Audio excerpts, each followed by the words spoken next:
Welcome to જય Manpura kitchen. હું ઇલાબી આહિર, આપ સોને મારા જય દ્વારકાધીશ. તો આજે હું તમારી સાથે શેર કરીશ શિયાળાની ઋતુમાં ઠંડીના હિસાબેથી પગની એડીઓ ફાટી જતી હોય છે, તિરાડો પડી જતી હોય છે, દુખાવો થતો હોય છે, પગમાંથી લોહી નીકળતા હોય છે અને સરખી રીતે ચલાતું ન હોય. તો આ બધી પ્રોબ્લેમનું સોલ્યુશન માટે ઘરમાં રહેલી વસ્તુમાંથી જ આપણે મલમ બનાવી અને તૈયાર કરીશું. તો આજે હું મલમમાં જે વસ્તુ ઉમેરવાની છું તે વસ્તુ લગભગ તમારી ઘરમાં અથવા તો તમારી ઘરની આસપાસ મળી જતી હોય છે. તો જો આપણે બહારના વેસેલિન અને બોડી લોશન આ બધી વસ્તુ પગ પર લગાડીએ છતાં પણ આપણા પગના વાઢિયા સારા નથી થતા. તો જો તમે આ રીતે ઘરે મલમ બનાવી અને યુઝ કરશો ને તો તમારે ક્યારેય પેડિક્યુર પણ નહીં કરાવવા પડે અને તમારા પગ એકદમ મુલાયમ અને સોફ્ટ રહેશે. તો ચાલો હવે આપણે આગળ વધીશું અને જોઈ લઈશું કે પગની એડી ઝડપથી સારું કરવાનું મલમ આપણે કેવી રીતે બનાવવાનું છે અને તેમાં કઈ કઈ સામગ્રીની જરૂર પડશે તે જોઈ લઈશું. તો તેના માટે આપણે જઈશું ગેસ તરફ. તો વિડીયો શરૂ કરતાં પહેલાં મારી તમને નિવેદન છે કે હજી સુધી તમે મારી ચેનલને સબસ્ક્રાઈબ ન કરી તો પ્લીઝ જય માનપુરા કિચનને સબસ્ક્રાઈબ કરી દેજો, વિડીયોને એક લાઇક જરૂર કરજો અને બાજુમાં રહેલી ઘંટડી દબાવી દેજો જેથી મારી નવી રેસીપીના વિડીયોની નોટિફિકેશન આપ સુધી પહેલાં પહોંચે. તો હવે આપણે ગેસ ઓન કરી દઈશું અને ગેસ પર કોઈ પણ પેન રાખી દઈશું. નોનસ્ટિક, એલ્યુમિનિયમ, સ્ટીલની કોઈ પણ તમે પેન યુઝ કરી શકો છો. અને પેનની અંદર આપણે અહીંયા મેં 2 કેન્ડલ લીધી છે, મતલબ મીણબત્તી લીધી છે, તેને આપણે પેનમાં એડ કરી દઈશું. તો હવે આ મીણબત્તીને આપણે ઓગળવા દઈશું. તો આપણે મીણબત્તી આમાં યુઝ કરવાનું કારણ શું છે તમને ખબર છે? જો આપણે મીણબત્તી આ મલમમાં યુઝ કરીએ ને તો આપણા પગની તિરાડું છે ને તે ઝડપથી બુરાઈ જાય અને આપણા પગ છે તે એકદમ મુલાયમ થવા લાગે. તો જો આ રીતે મીણબત્તી પીગળી જાય અને આ રીતે અલગ દોરો પડી જાય ને એટલે આપણે તેમાંથી દોરો બહાર કાઢી લઈશું. તો જો આપણે આ રીતે દોરાને બહાર કાઢી લઈશું.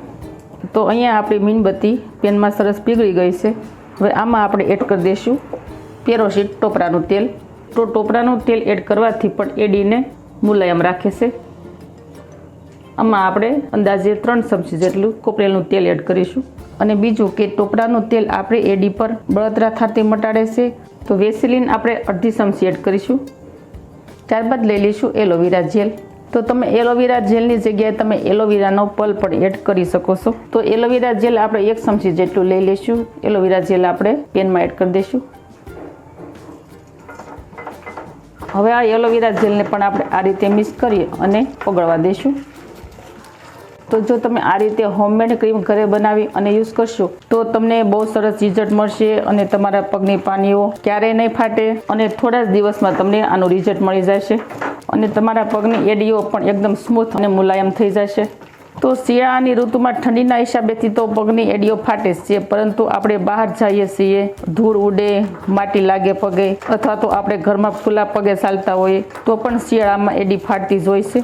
અને જેના શરીરમાં તજા ગરમી હોય છે તેને તો વધારે એડીઓ ફાટતી હોય છે, હથેળીમાં પણ તિરાડ પડી જતી હોય છે. તો તમે પણ આ ઘરેલું રીત ચોક્કસથી અપનાવજો અને તમને 100% આનું રિઝલ્ટ મળશે. તો એલોવેરા જેલ આપણે એડ કરીએ ને તો તેમાં પાણીનો ભાગ હોય છે એટલે આ રીતે થોડું ફીણ જેવું વળી જાય છે. તો આમાં આપણે શું કરીશું કે આ ફીણ બધાય બેસી જાય ને અને એલોવેરા જેલ એકદમ તેલના ફોર્મમાં આવી જાય ને ત્યાં સુધી આપણે તેને આ રીતે કન્ટિન્યુ ચમચો ફેરવતા જઈશું. તો ફ્રેન્ડ, તમે કયા શહેરમાંથી મારો વિડીયો જોઈ રહ્યા છો તે પણ મને કમેન્ટ કરી અને જરૂર કહેજો. અને હજી સુધી તમે વિડીયોને લાઇક ન કરી હોય તો પ્લીઝ લાઇક જરૂરથી કરી દેજો. તો જુઓ, આપણે જે એલોવેરા જેલ એડ કર્યું હતું તે તેલના ફોર્મમાં આવી ગયું છે અને ફીણા પણ બધાય બેસી ગયા છે. જુઓ, તમે જોઈ શકો છો. તો હવે આ સ્ટેજ ઉપર આપણે હવે ગેસની ફ્લેમ બંધ કરી દઈશું અને પેનને ગેસ પરથી નીચે ઉતારી લઈશું. તો હવે આપણે મલમ ભરવા માટેનું આ રીતનું કોઈ પણ ડબ્બો લઈ લઈશું. તો મલમ ભરવા માટે તમારે પ્લાસ્ટિકની બોટલ કે ડબ્બી નહીં લેવાની. તેના માટે કાચ, એલ્યુમિનિયમ અથવા તો તમે સ્ટીલની ડબ્બી પણ લઈ શકો છો. તેમાં આપણે ગળણી રાખી દઈશું અને જે મલમ તૈયાર કર્યું હતું તેમાં આપણે એડ કરી દઈશું અને આપણે ગાળીને જ એડ કરવાનું. તો હવે લાસ્ટમાં આપણે લઈ લઈશું વિટામિન ઈની ટેબ્લેટ. તો વિટામિન ઈની ટેબ્લેટ અહીંયા આપણે 3 લઈ લઈશું. વિટામિન ઈની ટેબ્લેટને આપણે આ રીતે થોડુંક કટ લગાવી દઈશું કાતર વડે. ત્યારબાદ આપણે જે મલમ તૈયાર કર્યું હતું તેમાં આપણે એડ કરી દઈશું. તો આ રીતે આપણે 3 ટેબ્લેટ એડ કરી દઈશું.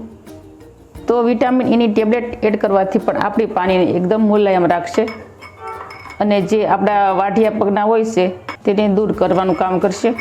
તો જો અહીંયા આપણું મલમ પરફેક્ટલી તૈયાર થઈ ગયું છે, પણ આ મલમને આપણે એની મેળે નહીં ચામમાં દેવાનું. આપણે 2 મિનિટ આ રીતે આમાં ચમચી ફેરવતા રહીશું, જેથી મલમ છે તે એકદમ સોફ્ટ બની અને તૈયાર થાય અને એકદમ ક્રીમી જેવું લાગે. તો આ પ્રોસેસ તમારે 4 થી 5 વાર કરવાની, એટલે મલમ છે ને તે એકદમ ક્રીમી જેવું બનશે. તો જો આ રીતે ઘટ થવા લાગ્યું છે, જુઓ તમે જોઈ શકો છો. હવે આ રીતે થોડુંક ઘટ થાય ને એટલે આપણે ફરીથી થોડી વાર ચમચી ફેરવી દેવાની. તો જુઓ તમે જોઈ શકો છો, અહીં એકદમ સોફ્ટ અને ક્રીમી મલમ થઈ ગયું છે તૈયાર.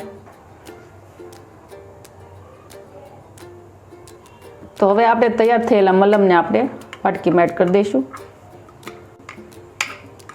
તો જુઓ અહીંયા આપણું પરફેક્ટલી મલમ થઈ ગયું છે તૈયાર. જુઓ આ રીતે મલમ થઈ જાય છે તૈયાર. અને તમે આ રીતે મલમ બનાવી અને 1 મહિના સુધી તમે યુઝ કરી શકો છો.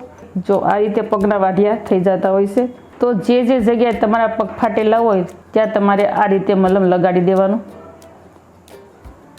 અને પગની આંગળીઓ પણ ફાટી જતી હોય છે, એટલે ત્યાં પણ તમારે આ રીતે મલમ લગાડી દેવાનું. તો આ રીતે તમારે સૂતી વખતે મલમ લગાડી અને પગમાં મોજા પહેરી લેવાના અને સવાર સુધી આમ જ રાખવાના. જો આ પ્રોસેસ તમે 2 થી 3 વાર કરશો ને એટલે તમારા પગની એડીઓ ફાટેલી મટી જશે અને પગ એકદમ મુલાયમ બની જશે. તો તમને આ હોમમેડ મલમ બનાવવાની રીત કેવી લાગી તે મને કમેન્ટ કરી અને જરૂર કહેજો. તો મારી આવી જ નવી ઇન્ફોર્મેશન શીખવા માટે, તો મારી આવી જ નવી રેસીપીઓ શીખવા માટે જય મા અન્નપૂર્ણા કિચનને સબસ્ક્રાઈબ કરી દેજો. વિડીયોને એક લાઈક જરૂર કરજો અને ફ્રેન્ડ અને ફેમિલીમાં વધુને વધુ શેર કરજો. આવજો, ફરી મળીશું આવી જ નવી રેસીપીઓ સાથે. ત્યાં સુધી થેન્ક યુ. જય દ્વારકાધીશ, જય સિયારામ, ધન્યવાદ.